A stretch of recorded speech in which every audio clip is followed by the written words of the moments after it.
mes pâtes à choux. Bienvenue dans les tutos, mes pâtes à choux. C'est les tutos de Madame Patachou. Bonjour à tous, c'est Madame Patachou. On se retrouve aujourd'hui dans ce tutoriel pour faire des mie ou alors des nouilles instantanées chinoises, comme vous préférez. C'est parti! Pour commencer, vous allez prendre de la pâte chocolat et de la pâte rouge, ainsi que de la pâte translucide. Vous allez tout mélanger ensemble, l'étaler et couper deux rectangles de taille à peu près égale. Donc là, on commence par faire le paquet.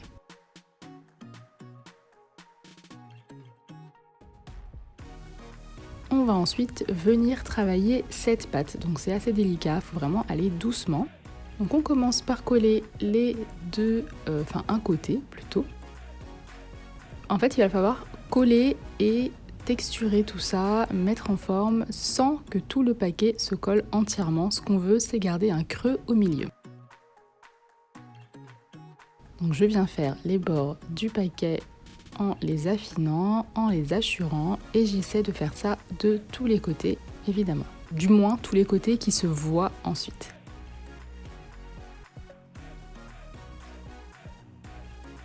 Je viens coller au fur et à mesure les deux côtés.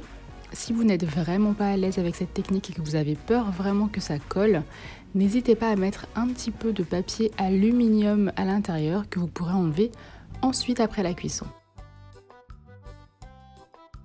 Donc j'essaie de venir vraiment texturer tous les endroits qui se verront par la suite et je viens donner un peu de mouvement à ce paquet, un peu de vie pour qu'il ne soit pas tout plat.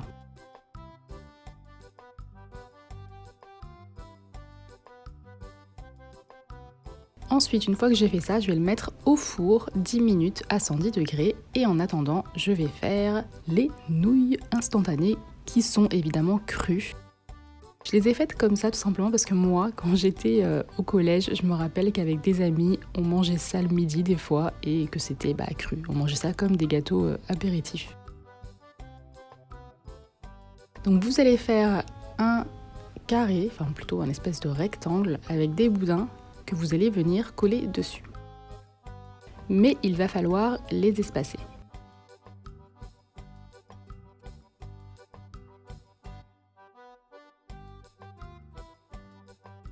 On les remet bien en forme pour qu'ils soient droits. Voilà. Et vous allez mélanger du jaune, de l'ocre et du blanc. Une fois que c'est fait, c'est là où ça va être très délicat. Il va falloir faire des boudins, ou plutôt des espèces de spaghettis, mais vraiment très fins. Plus c'est fin, mieux vous aurez un meilleur effet. Donc si ça se casse, c'est pas grave. Le tout, c'est vraiment que ce soit fin et de venir les coller comme ça avec une aiguille pour les mettre dans les creux. Donc au début, vous les mettez vraiment aléatoirement. Et puis vous les posez comme ceci jusqu'à recouvrir toute la pâte rouge.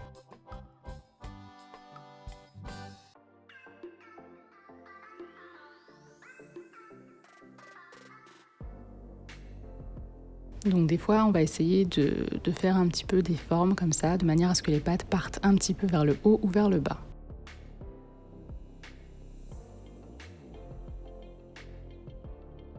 Le tout, c'est que ce soit uniforme, mais en même temps que ce soit un petit peu déstructuré pour que ça ressemble vraiment à un carré de nouilles qui n'est pas cuit. Enfin, qui n'est pas chauffé du moins. Pour les côtés, je viens juste faire plein de boudins un petit peu aléatoires que je viens coller. Et je peux mettre ça également au four. Ensuite, je passe à la peinture de mon paquet. Donc j'utilise toujours pour ma part de la peinture acrylique pour ma Fimo puisque c'est plus simple, ça sèche plus rapidement. Et j'aime cet effet un petit peu brillant aussi qu'apporte l'acrylique. Donc là, j'ai pas vraiment d'indication à vous donner si ce n'est d'avoir un pinceau très fin, les couleurs qu'il vous faut et puis de la patience.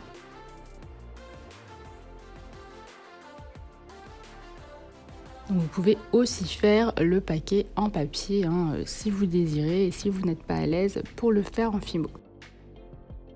Donc souvent on me demande où je trouve ces pinceaux très fins. Donc ça c'est un pinceau de nail art je crois. Souvent je les achète soit sur Amazon, soit à Claire's, parce qu'à Claire's ils ont des pinceaux de nail art assez fins.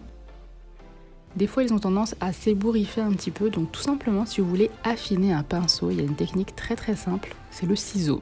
Voilà. Vous prenez un ciseau, vous coupez au fur et à mesure les poils pour avoir quelque chose de pointu et vous allez voir que ça fonctionne vraiment très très bien. Pas besoin d'investir dans des pinceaux ultra fins qui coûtent je ne sais pas combien. Un petit pinceau à 1 ou 2 euros, même pas, ça suffit largement.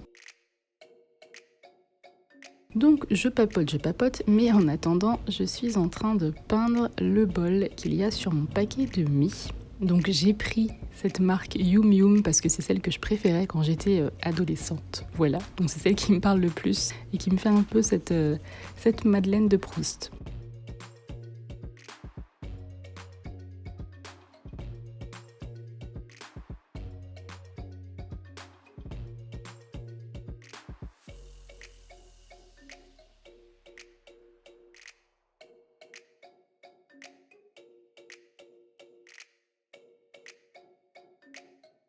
Ensuite, je viens peindre légèrement les pattes pour leur donner une petite coloration un peu moins pâle.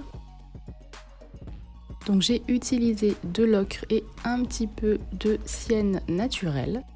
Et ensuite, je viens coller le tout sur une planche. Donc si vous me suivez sur Instagram, vous avez vu que j'ai fait un collier à peu près avec ce même paquet de pattes. Et donc j'ai fait les deux côtés des pattes en petites bosses comme ceci, mais là je n'ai fait qu'un côté, sachant que je venais ensuite le coller sur une planche. Mais si vous souhaitez en faire un bijou ou que sais-je, vous pouvez toujours le faire bien entendu.